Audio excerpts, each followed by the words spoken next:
Here's why your ex broke up with you and said that they need to work on their mental health. Sounds like a cop out, right? Well, one of the reasons why it sounds like a cop out is because, to your knowledge, everything was perfect leading up to this moment.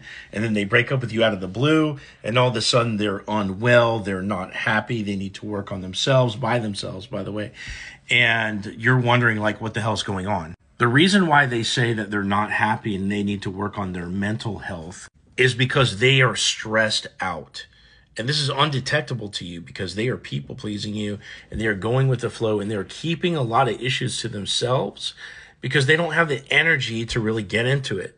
Well, how do you get into a situation like that? How do you get into a situation where you just got to put on a smiling face and just keep trucking, right? Well, it starts in childhood. You're encouraged to ignore your feelings in childhood by your, parental climate.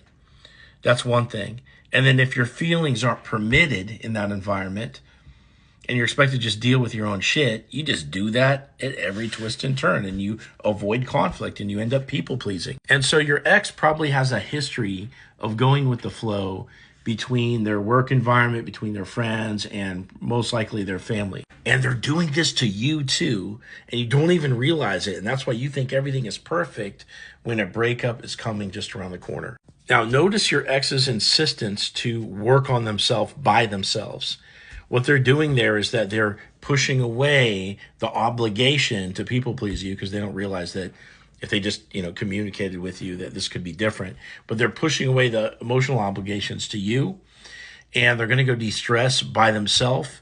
And they're going to be honest, they're not going to go work on themselves. They're probably just going to go ignore the problem. Some of them are going to drink. Some of them are just going to work a bunch. Some of them are going to, sleep around. Some of them will start a whole nother relationship and then break up with that person 3 to 6 months later. But the point is they want to emotionally decompress, and you got to give them the space to do that and then time it out and go back in at the right time.